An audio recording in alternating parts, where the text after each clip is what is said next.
To find your true strength, you must first be willing to let the old version of yourself burn away.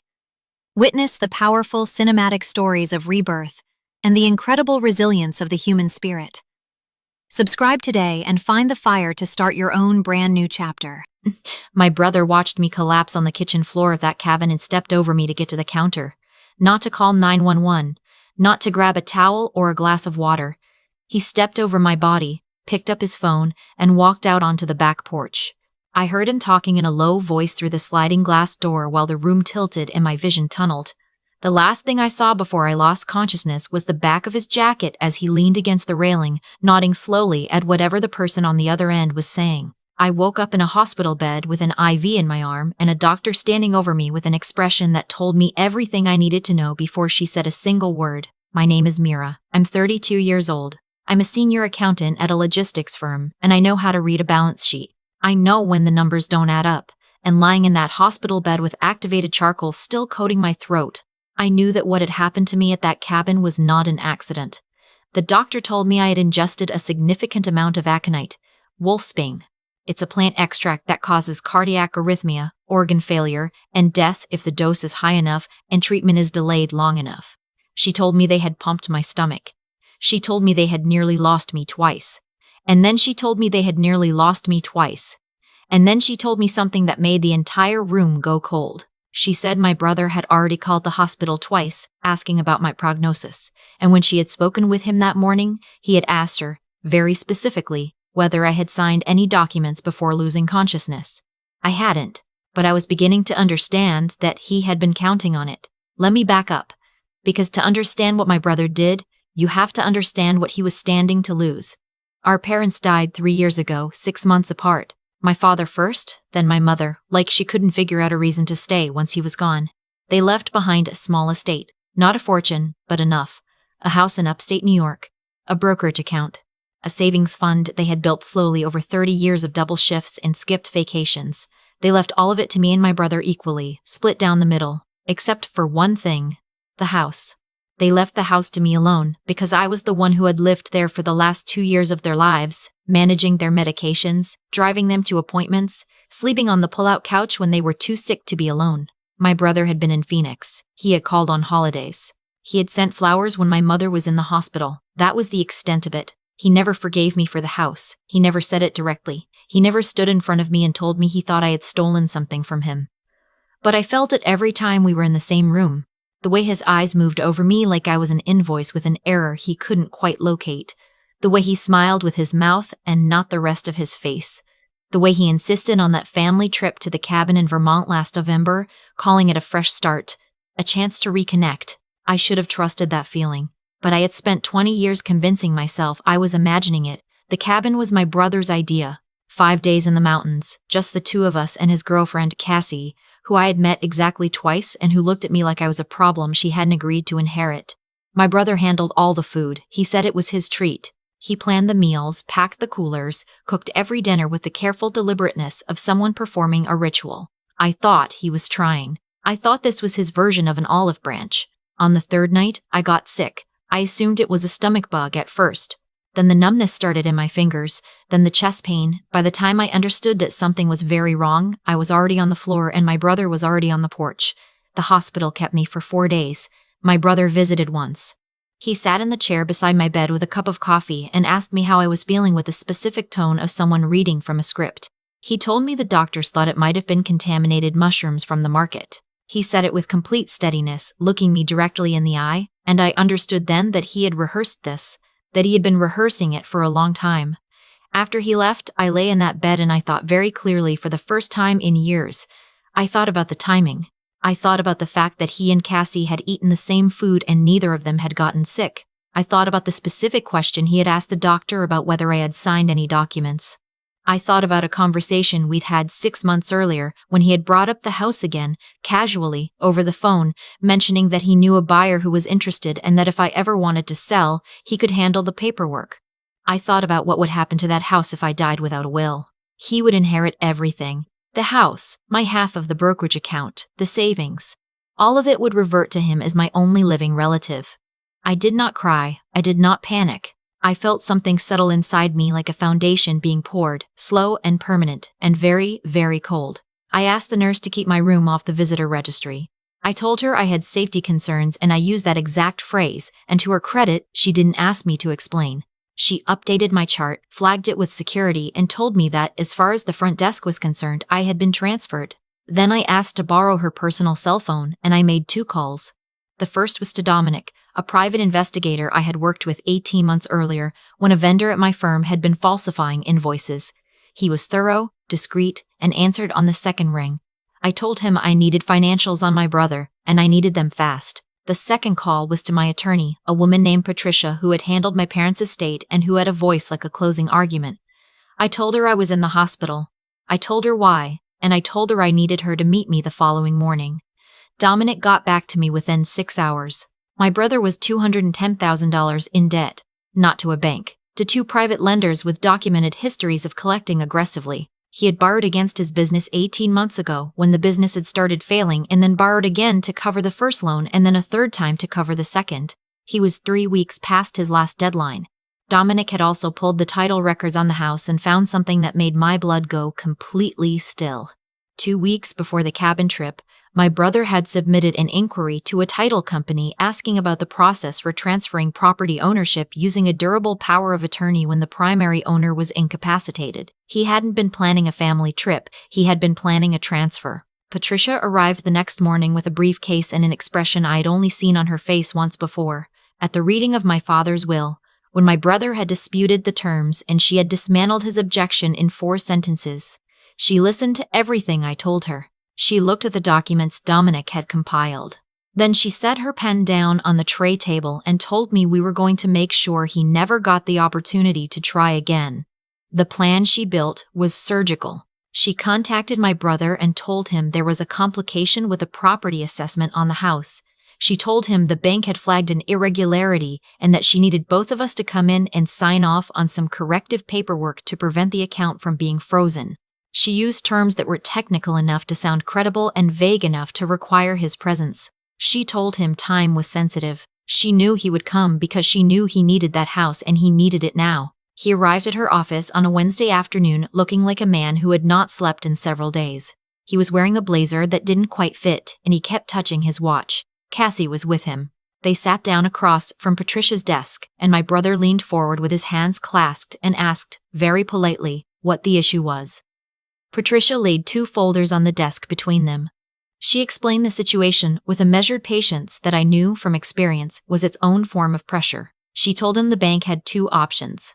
The first folder contained the standard procedure. If the property irregularity was flagged as disputed, the account would be frozen pending a full audit.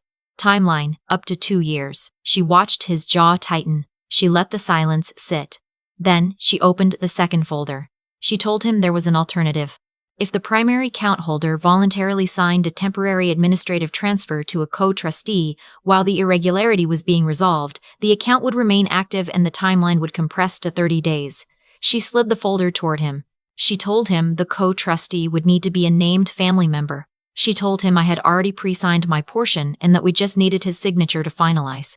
My brother looked at the folder. He looked at Cassie. He picked up the pen. He did not read what he was signing. He did not ask Patricia to walk him through the language. He signed with the focused efficiency of someone who had been waiting a long time to do exactly this. 3 pages initialing each corner, pressing the pen into the paper with a firmness that told me everything about how long he had been rehearsing this moment in his head. What he had just signed was not an administrative transfer. It was a notarized acknowledgement that he had knowingly induced a family member to travel under false pretenses, had administered a toxic substance with intent to cause incapacitation, and was voluntarily surrendering any claim to contested estate assets pending the outcome of a criminal investigation.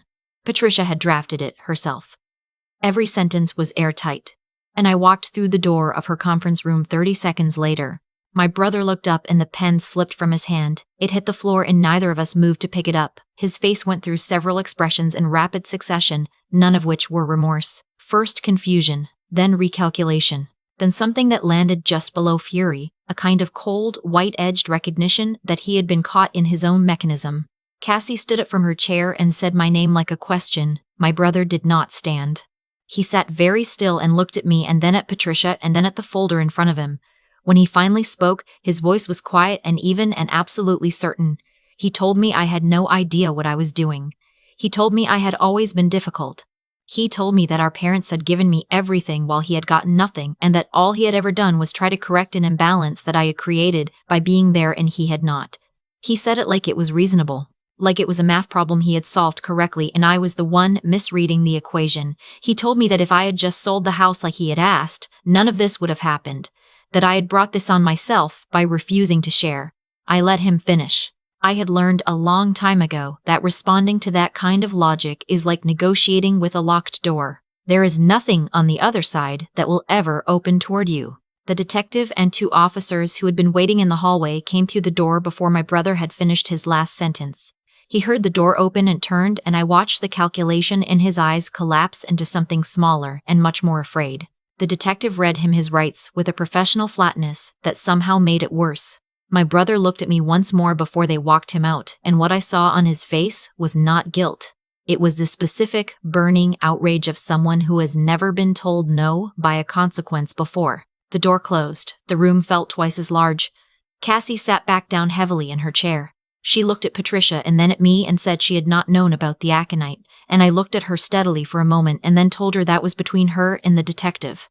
I want to tell you what happened after because it matters.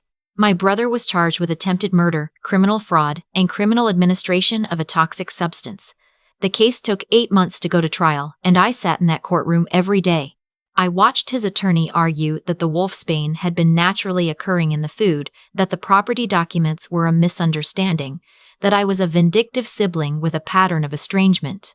I watched the toxicologist explain in precise clinical language that the concentration of aconite in my system was not consistent with accidental ingestion. I watched Dominic's financial records entered into evidence. I watched Patricia present the signed document from her office and explain line by line what my brother had agreed to in writing. The jury deliberated for 4 hours. The judge sentenced him to 17 years. He will not be eligible for parole for at least 14.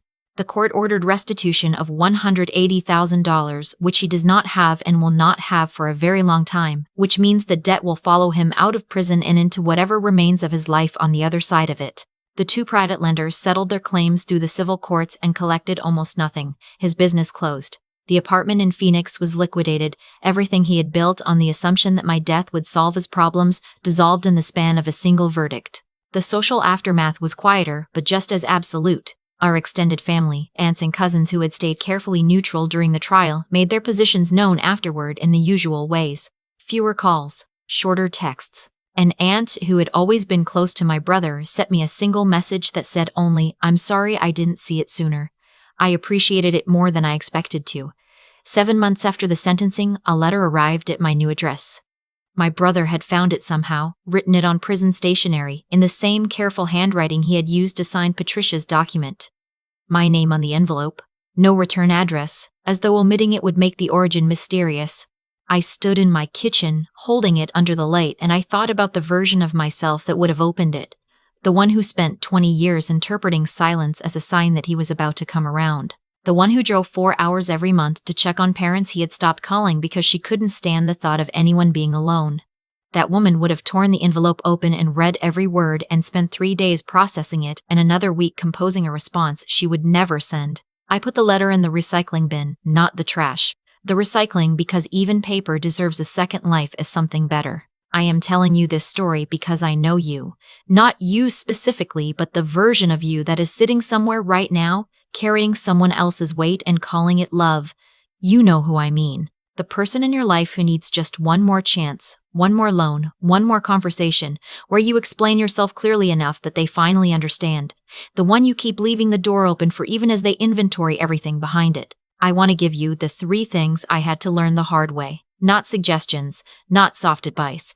These are the terms of survival that I worked out in a hospital bed with activated charcoal in my bloodstream and a very clear view of what the alternative looked like.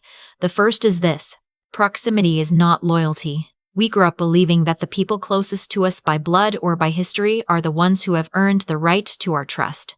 But closeness is just geography. It does not tell you what someone will do when they need something you have, and they have decided the most direct path is through you. The people who genuinely love you will demonstrate it through behavior that costs them something. Everything else is positioning. The second is this. Explaining yourself to someone who has already decided on your role is a transaction with no return. For years, I thought if I could just communicate clearly enough, my brother would see me. See the work I had done for our parents. See the fairness of the arrangement. See that I was not his enemy. But he had never been listening for understanding. He had been listening for leverage, for the small moments of vulnerability and need that he could file away and use later. When you stop explaining and start documenting, you shift the entire dynamic. Your silence is not proof of guilt. It is proof of strategy.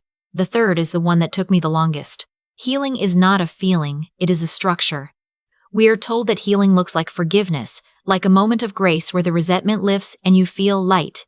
That may be true for some people in some circumstances, but you cannot forgive someone who is not sorry. You cannot offer grace to a person who is currently in the process of trying to take something from you. What I have is not forgiveness. What I have is a life that does not require him to be different. I removed him from the architecture of my daily existence, and the quiet that followed was not emptiness.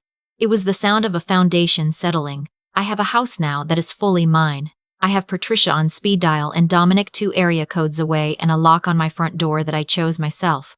I have colleagues who respect the work I do, and friends who text to check in without needing anything back. I wake up in the morning and I make coffee and I sit by the window, and nothing in my life requires me to manage someone else's crisis or absorb someone else's damage. That is not a small thing. That is everything. Look at the people who have access to your life right now. Not just your home or your money, though those matter. Your time, your attention, your willingness to show up again after they have given you every reason not to. Ask yourself who would step over you to get to the counter. Ask yourself who is already calculating what your absence would unlock for them. Ask yourself how long you've been explaining yourself to someone who has already made their decision. Because the most dangerous version of betrayal doesn't announce itself. It plans the menu.